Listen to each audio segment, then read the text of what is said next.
Boa noite, sejamos todos bem-vindos a mais uma noite em que a gente se reúne para falar um pouquinho dos ensinamentos de Jesus. Nessa noite nós temos o nosso amigo Vinícius, que veio de Araraquara com a Michele.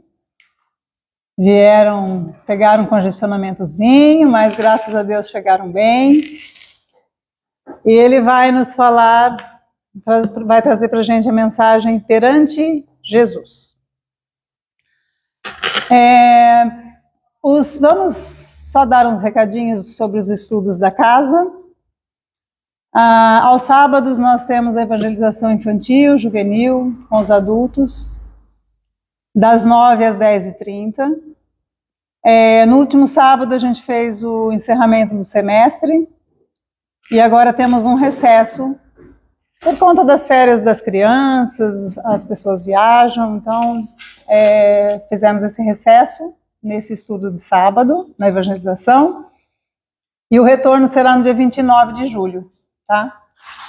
Os estudos de quinta-feira, que nós estamos estudando o livro Céu e Inferno, aqui na casa, né, presencial, às 19h30, esse continua normal, nós todas as quintas aqui estamos para estudar. E às terças-feiras, a Andréia faz o estudo online do ESD, o estudo sistematizado da doutrina espírita, às 19h30 também. Quem tiver interesse, é só passar o contato com a Andréia, ela inclui no grupo do WhatsApp, e todas as terças tem o estudo. E as segundas aqui estamos, para a palestra, para mais uma reflexão, todas as segundas às 19h30. Bom? Então, para que nós nos harmonizemos com a espiritualidade, vamos cerrar os olhos, quem assim desejar, e vamos agradecer a Deus, nosso Pai, a Jesus, nosso Mestre, a espiritualidade amiga desta casa, os nossos mentores. Agradecer pela oportunidade de aqui estarmos reunidos no mesmo propósito de buscar um pouquinho mais de instrução, de relembrar os ensinamentos de Jesus, os seus exemplos, para trazer para o nosso coração fortalecimento, o bom ânimo, para que prossigamos com mais acerto, buscando sempre a evolução, buscando sempre chegar cada dia mais próximo daquilo que todos nós buscamos, que é estar na presença do Pai. Obrigado, Senhor, por esta noite, por essa reunião, por cada um de nós aqui presente, por aqueles que não puderam estar, que todos possam se sentir tocados pelo amor de Jesus e assim fortalecidos na esperança de ser cada dia melhor. Seja conosco, Senhor, que tenhamos uma noite de aprendizado e de muita paz. Que faz com que creiamos nele e que, se formos ociosos, inertes, o veremos como um provedor. Alguém que pode nos proporcionar aquilo que queremos, talvez que necessitemos, mas que não estamos dispostos a nos esforçarmos para conquistarmos. Quantos de nós, ou nós mesmos, ou outrem, não vê Jesus sob esse prisma? Um doador, alguém que pode nos ofertar, talvez, uma saúde física, mas também psicológica, principalmente no estado evolutivo que nós estamos, uma saúde mental. Quantos de nós só não vamos ou nos preocupamos com essa figura histórica para aurirmos vantagens? Poderíamos analisar, portanto, sob o ponto de vista dos crentes inertes, Jesus como um provedor, um taumaturgo. Alguém que nos provê do que necessitamos, sem que nós tenhamos que fazer nada. Vejam, poderíamos aqui analisar sob outros pontos de vista, outros prismas, mas a pergunta que temos que fazer é: como nós enxergamos Jesus e mais do que isto? O que esperamos dele? O que de fato esperamos ou podemos esperar? O que almejamos? Qual o escopo de nossa ida, por exemplo, a um templo religioso? Ou a nossa vinda aqui hoje, nesta noite, em um templo espírita religioso? O que de fato buscamos?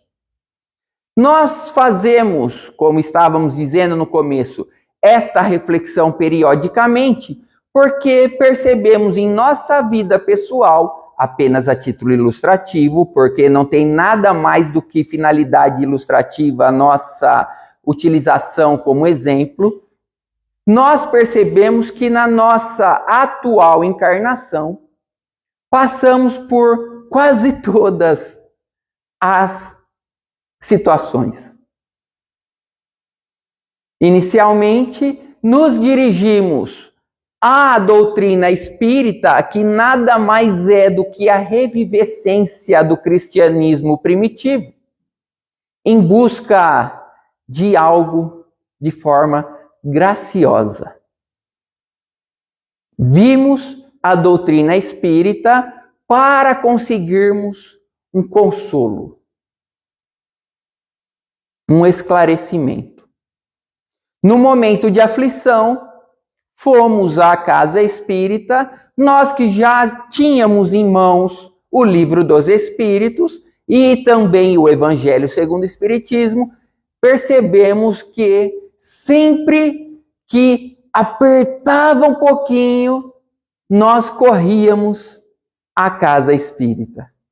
E deixávamos de lado a casa espírita quando tudo ficava em paz aparente. Quando tudo estava mais ou menos nos conformes, começávamos a deixar.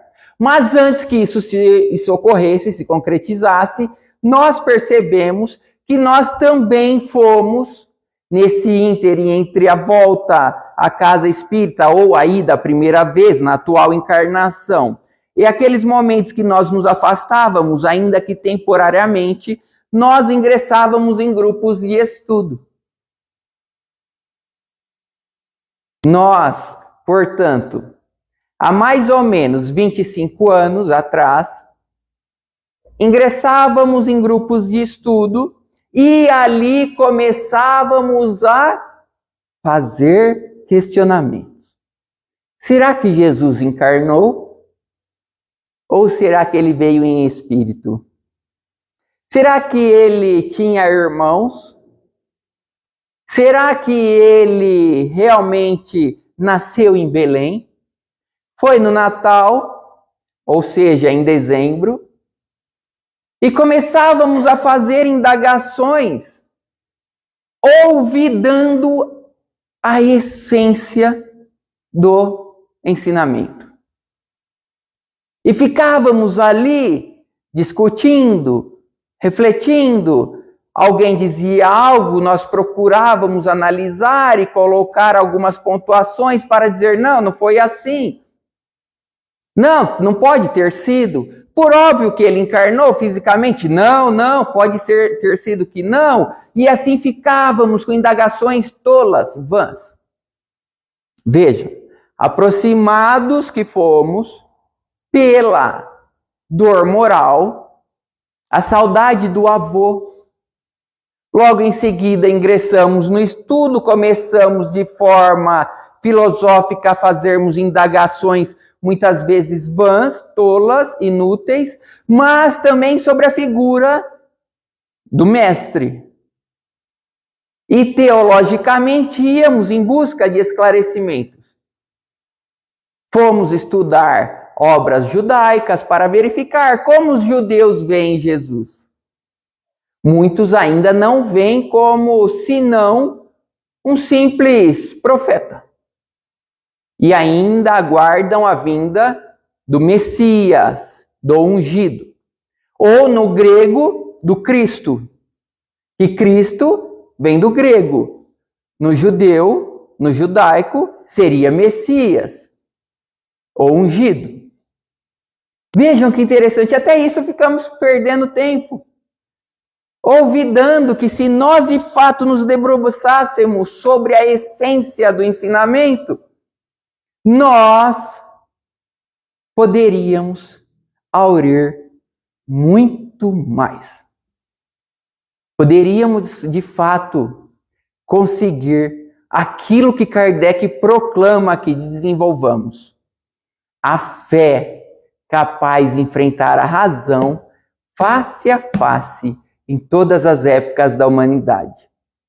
Portanto, fomos percebendo que, como um crente inerte, adentramos novamente a doutrina em busca de sermos providos de algo que nós não queríamos nos fortalecer por nós mesmos.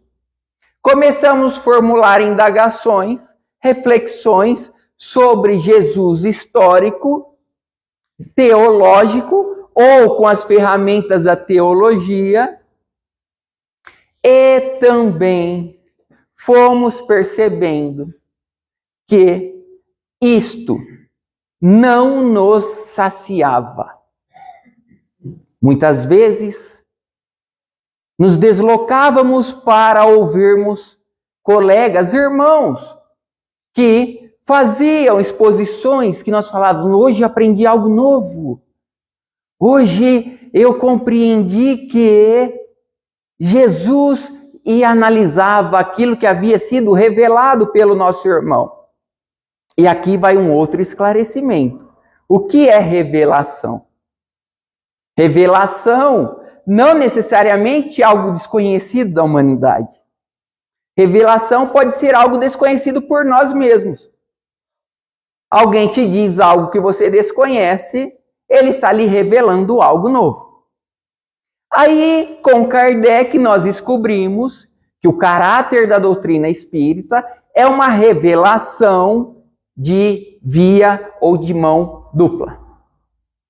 Uma revelação que vem dos espíritos, sim, desencarnados, entendamos, né?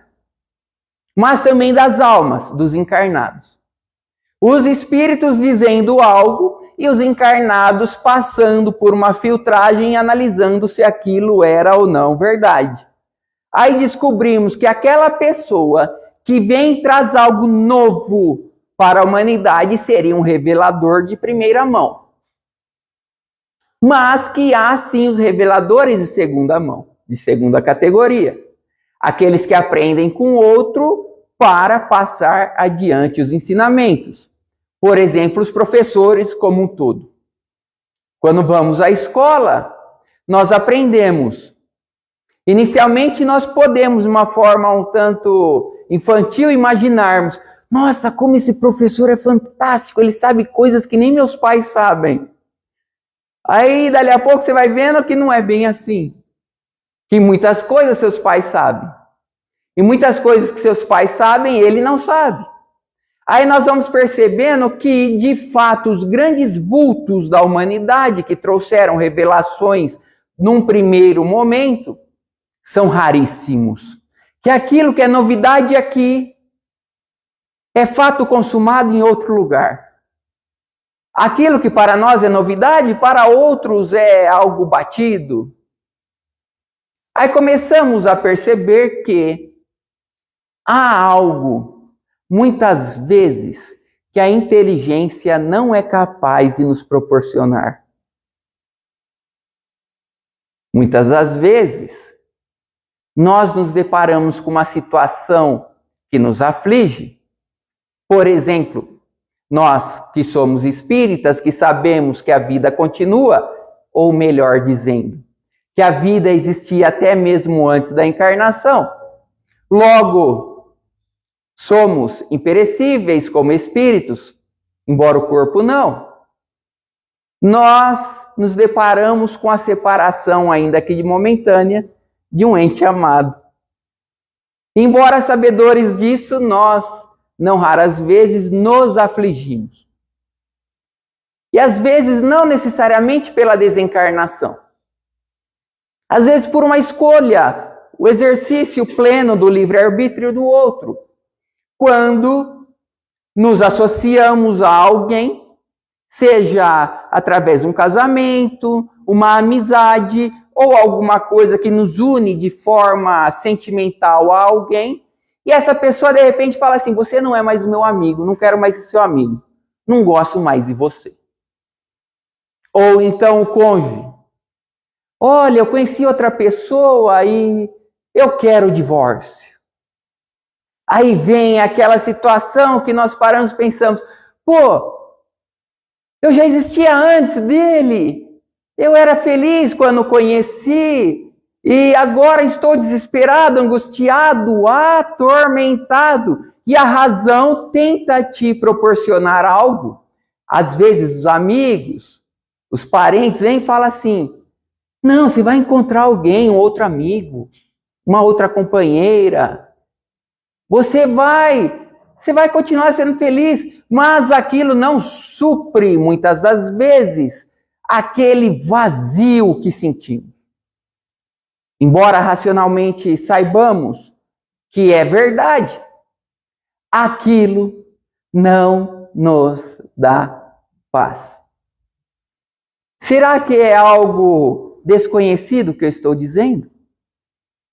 Será que ninguém nunca sentiu alguma dessas sensações, desta tristeza, deste vácuo que às vezes nos envolve? Embora saibamos que somos seres imortais e que só no planeta Terra há mais de 7 bilhões de espíritos, será que somente um é capaz de lhe proporcionar um companheirismo, uma amizade? Será? Ainda nesse final de semana passado, estávamos acompanhando um seminário sobre trabalhador espírita, em que o expositor dizia assim: olha, a gente às vezes gosta tanto de uma personalidade que a gente fala assim: olha, eu leio, adoro tudo que ele escreve. E se alguém disser que ele não é 100% passível de credibilidade, nós nos ofendemos.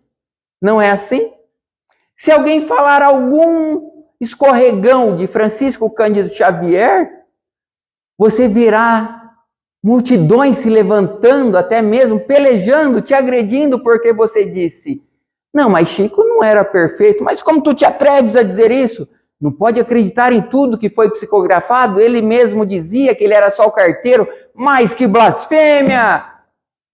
Não, que Emmanuel é fantástico. Mas ele escreveu coisas equivocadas. Onde você disse isso? Como te atreves? E não é assim. Quando nos deparamos com choque entre razão e aquilo que chamamos de sentimento, e percebemos que, analisando até mesmo Jesus, sob os mais diversos prismas, os matizes mais diversos, às vezes falta algo. Falta algo. E o que seria este algo? Porque muitas das vezes nós não conseguimos, embora a razão diga algo, suprir aquele vácuo, preencher o vazio. E ficamos indagando. Aí percebemos que nós temos que nos fortalecer e que Este fortalecimento demanda de nossa parte esforço. Não vem gratuitamente.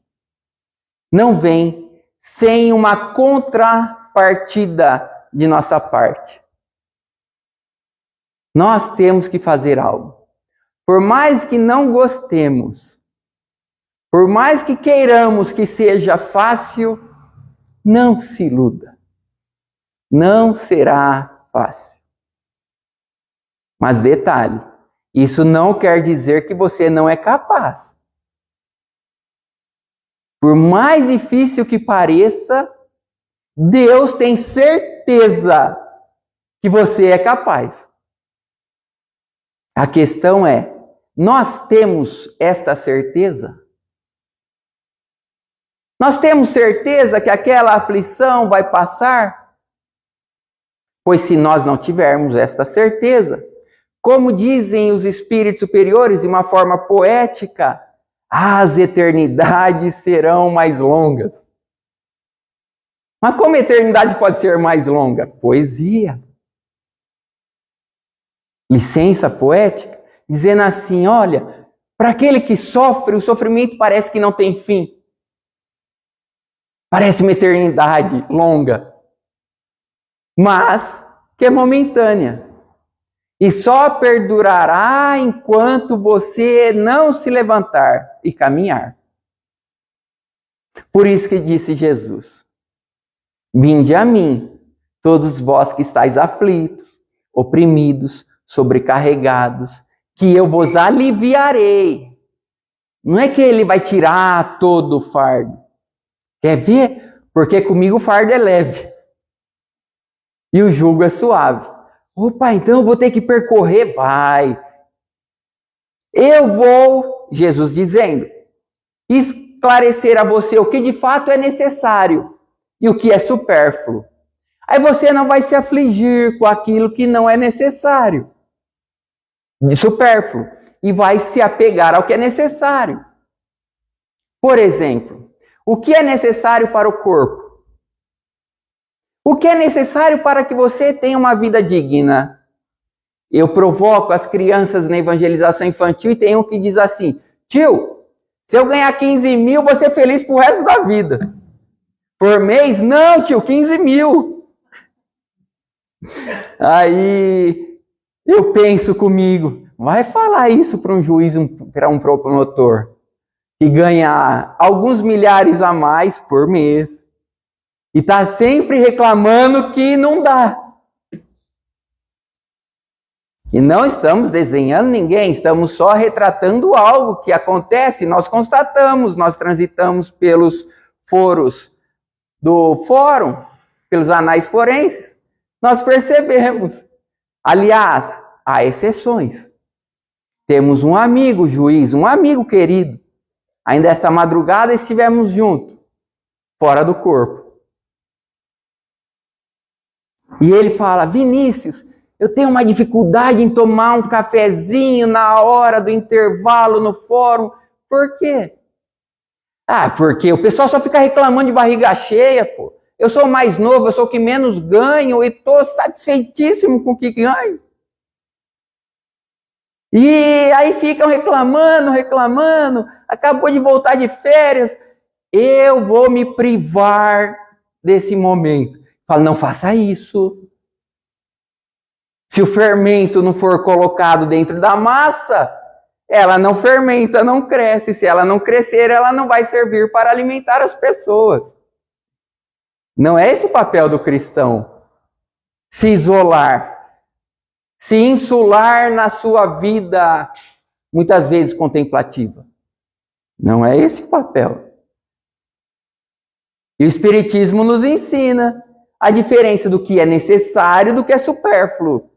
Aí vamos nos valer de Francisco Cândido Xavier, que dizia a Souto Maior, aquele jornalista que o entrevistou várias vezes, que foi até Pedro Leopoldo para desmascarar um charlatão e acabou se convencendo de que de charlatanismo não tinha nada. Aí vamos percebendo que ele ouvia. Agora, na pandemia, no começo da pandemia, ele começou a analisar os seus rascunhos, suas anotações, e ele percebeu que em várias situações ele anotou. Francisco Cândido Xavier, o Chico Xavier, dizendo: eu agradeço a Deus, porque na atual encarnação eu aprendi a diferença entre o necessário e o supérfluo. Foi só isso, mas já estou satisfeitíssimo. Um missionário como Chico dizendo que estava satisfeitíssimo por de fato ter gravado no seu arcabouço mental a diferença entre o necessário e o supérfluo. Vejam que interessante. Analisando o Livro dos Espíritos, nós constatamos isso em várias passagens. Várias passagens sobre a diferença do necessário e do supérfluo. E será que de fato já sabemos ter esse discernimento? Chico Xavier, aquele que há muito respeitamos, temos uma admiração gigantesca por ele, ficamos admirando que ele disse que ficou satisfeito por, em uma encarnação como a que ele teve, e que se muitos de nós estamos aqui hoje, é graças a ele ter passado pelo Brasil para fermentar o movimento espírita. Disse: olha, estou satisfeito, aprendi a diferença entre o necessário e o supérfluo. Não é, Reina? A gente se sente como ele diria, um verme, né? Um verme espiritual. Então, analisando, temos que nos perguntar: o que é Jesus para nós? Pois nós também sabemos que foi ele quem disse, quando instado por um judeu: Senhor, deixa que eu te siga. E ele respondeu: as raposas têm tocas, as aves têm ninhos, mas o Filho do Homem não tem sequer onde recostar a cabeça. Ele que vivia, por exemplo, de favor na casa. Desculpem, é a palavra que adequa-se ao nosso vocabulário, né? Ele vivia de favor na casa de Simão Pedro. Queria eu fazer um favor desse a alguém, como o Chico já estava bom, não precisava ser Jesus, né? Aí ficamos pensando, mas por quê? Que nós que conhecemos os evangelistas, conhecemos as obras espíritas de cabo a rabo, ainda nos afligimos tanto. Ainda temos um tanto de medo ou dúvida sobre o futuro. Porque ainda de uma forma, reconheçamos, hipócrita, dizemos assim: não, quando eu desencarnar eu vou para o umbral. Vou ficar um tempinho lá, que todo mundo passa por lá. Mentira, não é todo mundo que passa por lá. É porque nós estamos querendo denotar uma humildade que não temos, ou é porque estamos reconhecendo que não estamos nos esforçando? Se nós formos, por exemplo, na pergunta 909 do Livro dos Espíritos, após Kardec, nas perguntas anteriores, especial 907, aliás, começa 903, né, 904, 5, 6, perguntar assim, ó, nós temos que vencer o egoísmo? Sim. Tá, legal, e nós conseguiremos? Sim. 909. Para isso basta um pouquinho.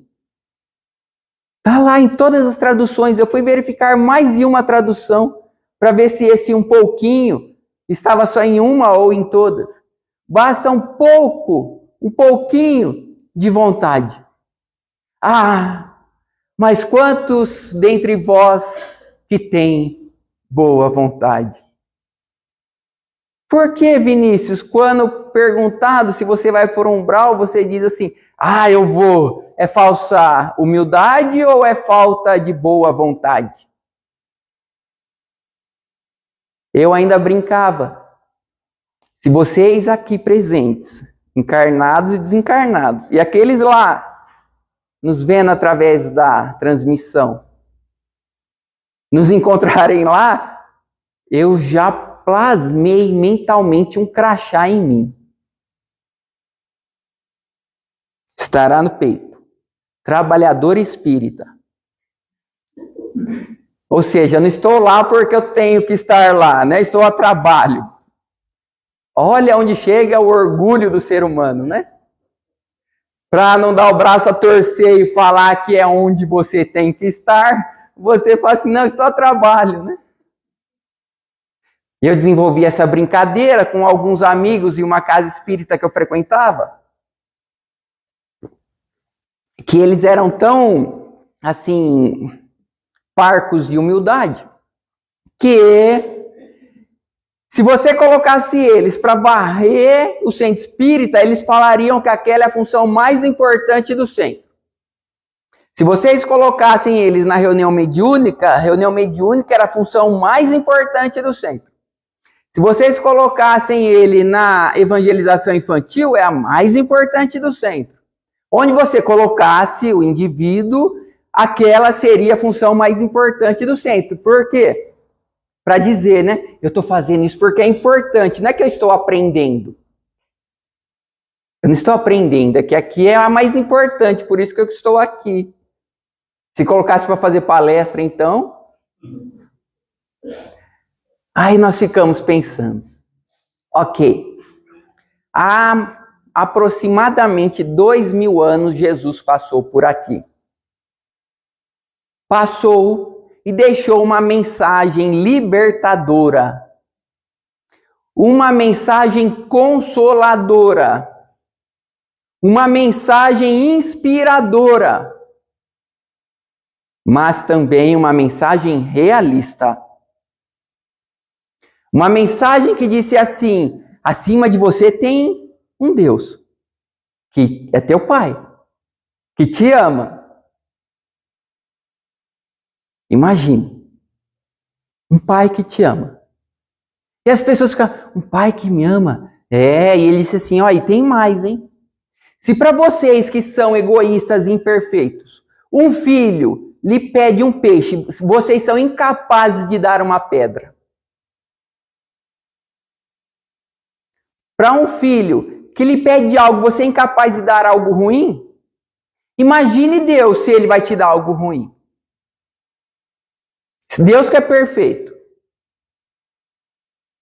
Pedir pão não dá pedra, peixe não dá serpente. Ele vai te dar o que é melhor para você. O teu pai carnal. Imagine Deus, o que ele vai te dar. Ele que é perfeito. Então, por que se afligis? Porque há de comer, beber, vestir. Isto está no Sermão do Monte, que começa no capítulo 5 de Mateus, ou no 7º de Lucas.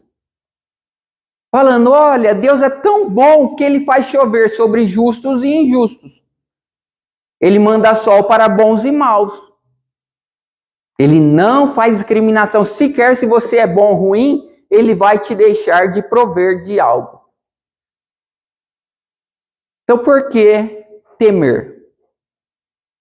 Jesus vem nos dar esse alento, dizendo assim, Deus te dá o que você precisa. Prestem atenção. Deus te dá o que você precisa, não necessariamente o que você quer. Pois o nosso querer, muitas vezes, é um tanto equivocado. Às vezes queremos coisas que não vão nos fazer bem. Por exemplo, quem tem um parente viciado em álcool, em droga, ou um filho comilão, ou um pai diabético. Muitas vezes o querer do diabético é o chocolate. Se você sabe que vai fazer mal a ele, você vai dar? Se ele é alcoólatra, você vai dar álcool? Se ele é viciado em drogas, você vai dar a droga ou dinheiro para a sua aquisição?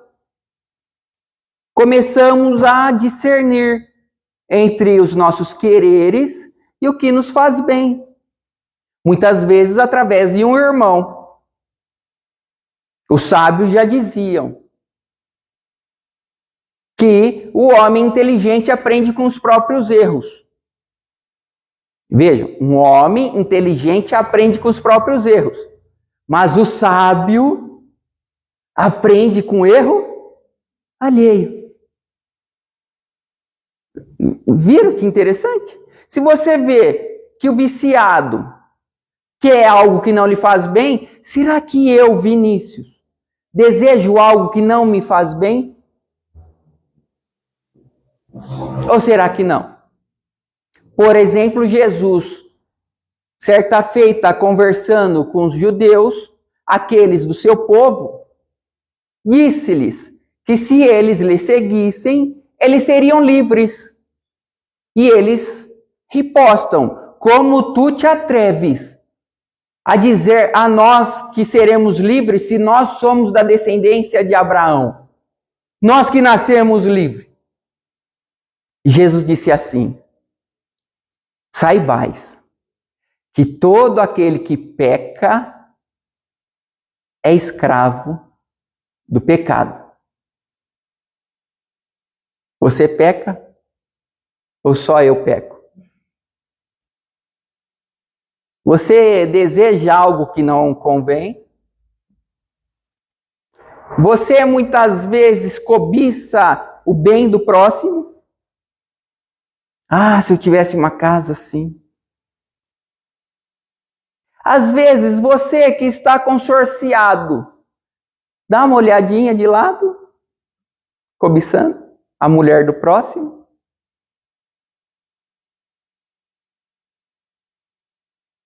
Você tem sentimento de desdém por alguém que tem o que você não tem?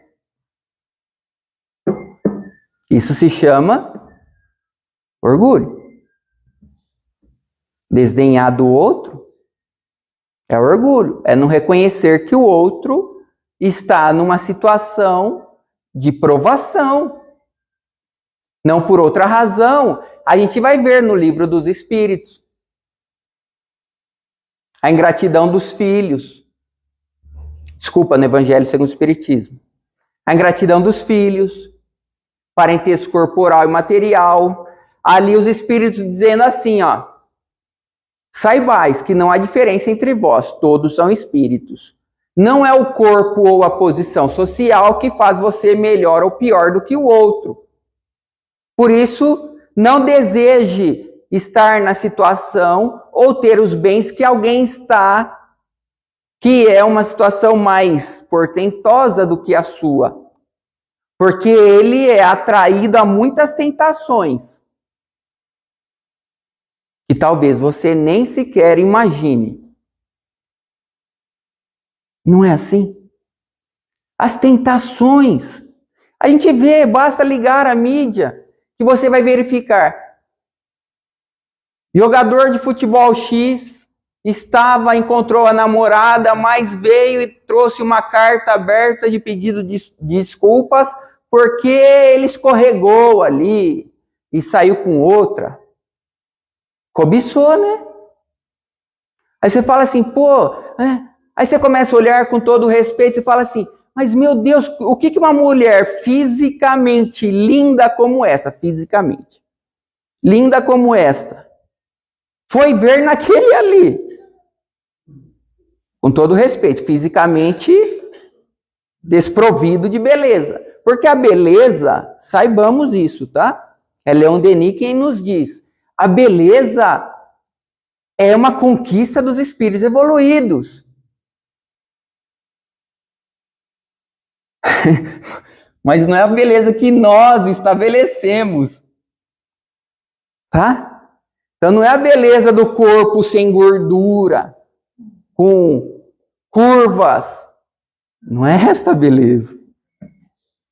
Não é essa. Por exemplo, vocês ouvem Beethoven? Quem que tem o hábito de ouvir Mozart? Ninguém? Ah lá, nosso irmão tem, ó. A nossa irmã aqui. Aí você ouviu funk depois? Não, mas tem que ouvir para saber distinguir. Você ouve, meu amigo? Nunca ouviu? Já ouviu. Há uma diferença de beleza? Sim ou não? Você fez assim, depois tem ou não? Não tem, né? Claro que tem uma diferença, mas nem todos percebem. Para muitos são só sons. Para a grande maioria é só som. E cá entre nós, põe um funk para um bebezinho que você vai ver. As batidas, né, fazem agitar. Então ficamos pensando, como vemos Jesus? O que ele é para nós? Segundo o livro dos Espíritos, ele deveria ser nosso modelo, ou seja, alguém para a gente copiar. Ele dormia pouquíssimas horas por dia. Estava sempre se concentrando com Deus, conversando com os espíritos superiores, e quando não, aguardando os discípulos, que ele tinha que aguardar os discípulos para o acompanharem, que ele veio para ensinar também. Aliás, ele veio para ensinar. Então, ele tinha que esperar, né? Eu vou respeitar, eles precisam descansar, deixa eles dormindo aí. Quando eles acordarem, a gente vai, a gente prossegue a jornada, a caminhada. Estava o tempo inteiro procurando e fazendo o bem. Alguém além de mim aqui perde 1h30, quase 2 assistindo jogo de futebol?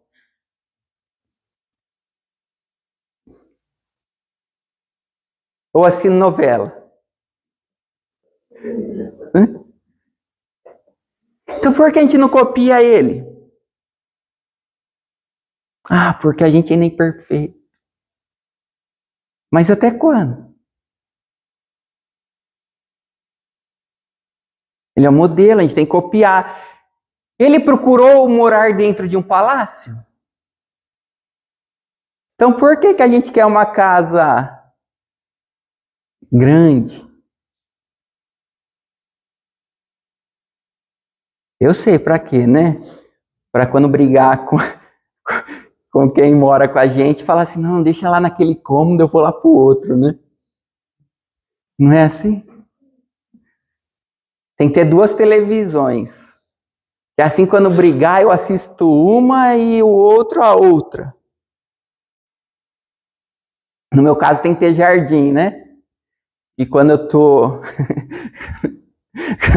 quando eu tô um pouco cansado mentalmente, eu vou cuidar das plantas.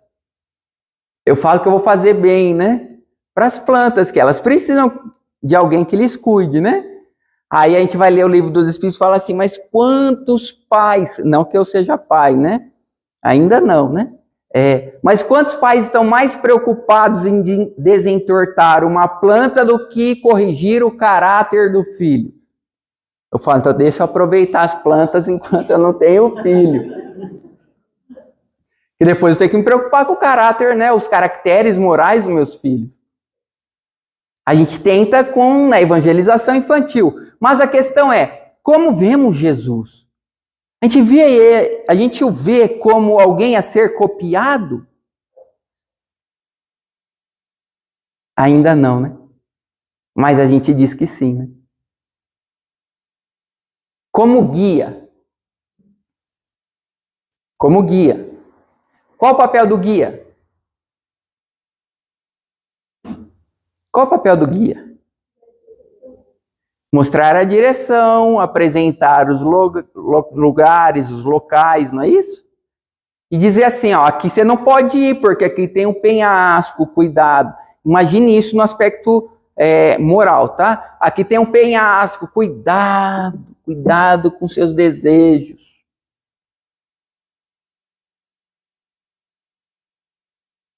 Alguém que pode nos conduzir, né? Nos mostrar, um guia turístico nos mostra belos lugares. Quer ver? Ele e os discípulos se depararam com uma cortesã, uma prostituta, né?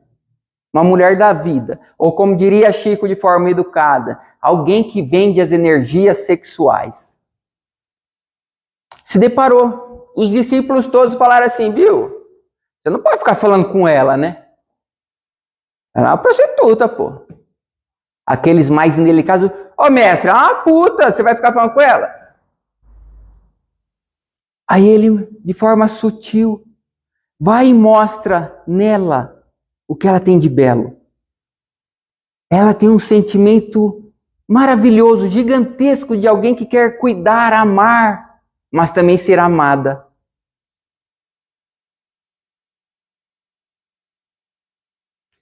Jerônimo Mendonça, Nilo, ele diz assim que quando nós falamos que amamos, é o presságio de uma desgraça moral.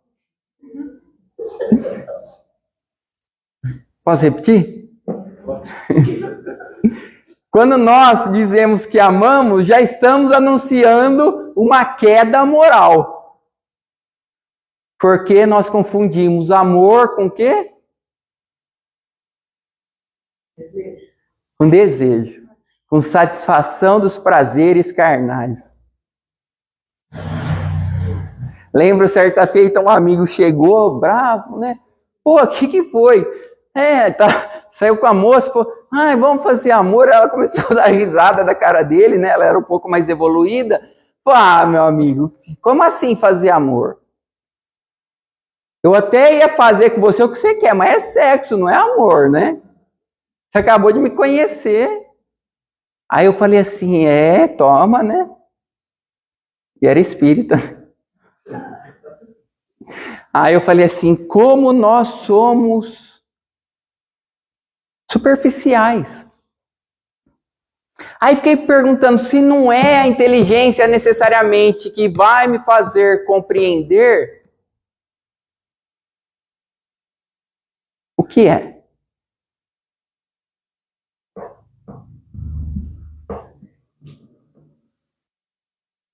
É experiência. A experiência muitas vezes do outro, mas não somente através da razão. Daí a necessidade da compaixão.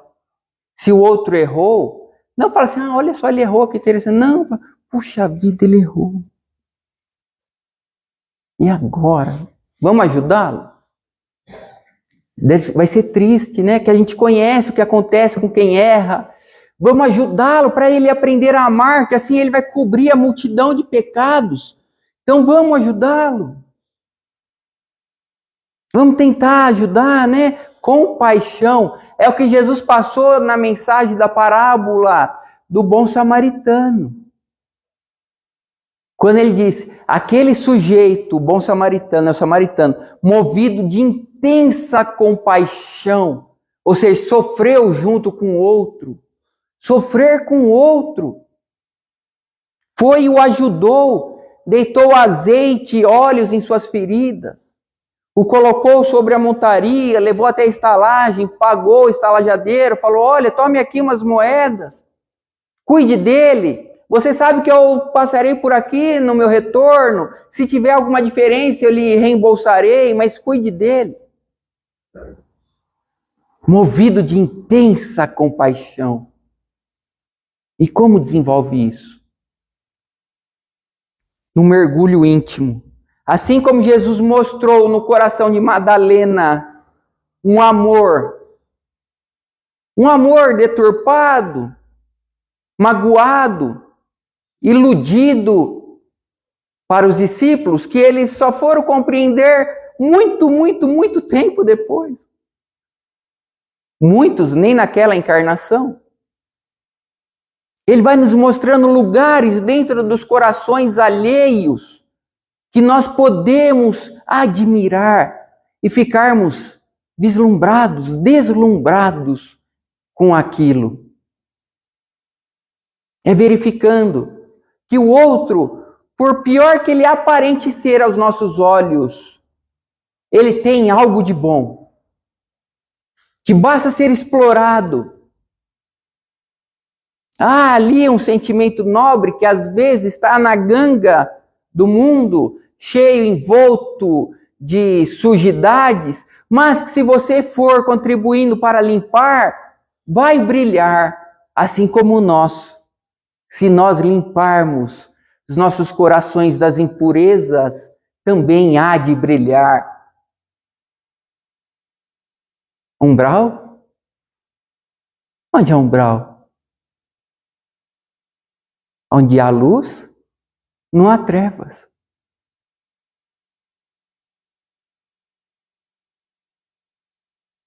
Aí nós começamos a perceber que muitas vezes nós sofremos por não querermos fazer aquele mergulho íntimo para verificar o que tem ali.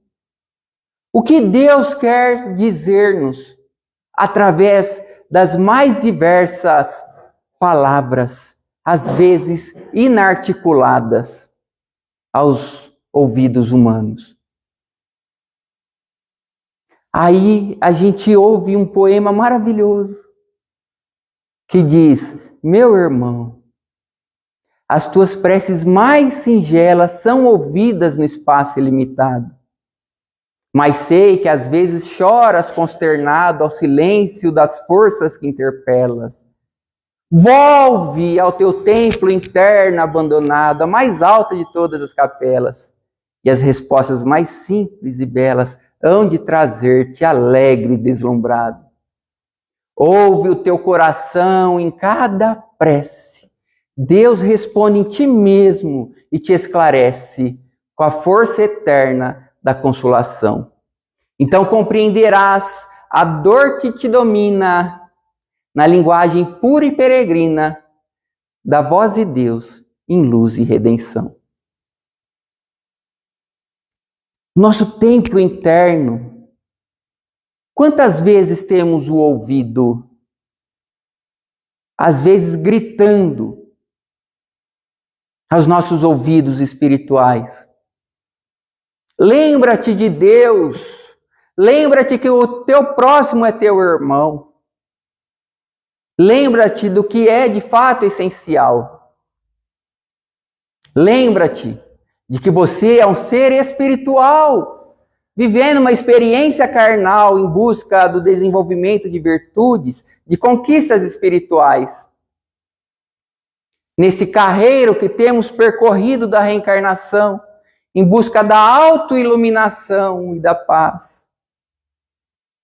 Muitas vezes, temos naufragado de forma consciente. Outras vezes, inconsciente porque não ouvimos Deus a gritar em nosso coração. Não temos dúvida nenhuma de que o Espiritismo é o Consolador prometido. Por quê? Porque ele nos conclama a nos conhecermos. Homem, conheça-te a ti mesmo, pergunta 919. Conhece-te a ti mesmo. E assim você saberá o que tem que ser corrigido, o que tem que ser desenvolvido, aprimorado, lapidado. Aí nós vamos compreendendo que Kardec nos trouxe o cristianismo em nova luz. Uma aurora revivecida. Uma mensagem muito mais do que esclarecida. Uma mensagem vivida. Uma mensagem em que ele disse que Jesus é nosso modelo e guia e que nós temos plenas condições de praticá-lo, a ponto dele ter praticado. Ele quer, assim como o mestre ele pediu, que nós lembremos dos ensinamentos de Jesus. E que ao nos dirigirmos a ele, e quando ele nos disser, que buscais aqui perante mim?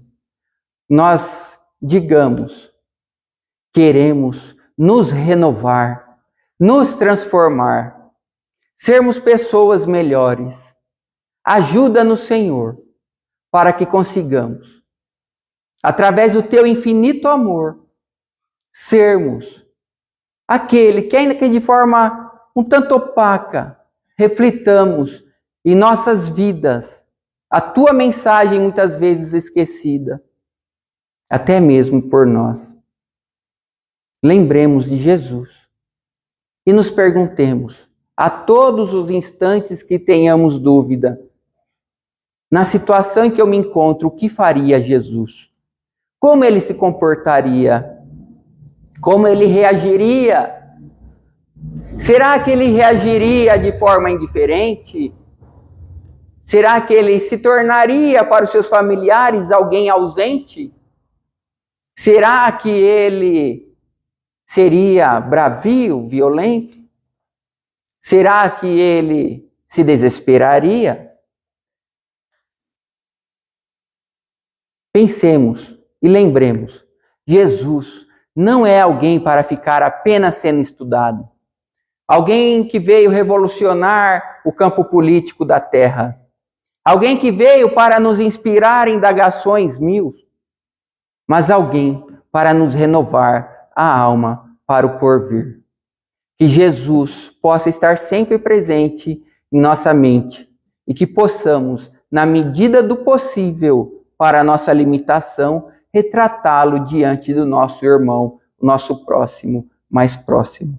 Obrigado a todos pela atenção, que Jesus vos inspire sempre, que ele possa estar presente na sua casa, pois toda casa que abre as portas para o seu evangelho, em breve ele adentrará as portas do teu coração e assim te fará ser uma pessoa nova, uma pessoa feliz, apesar de todos os pesares. Muito obrigado e que Jesus nos abençoe.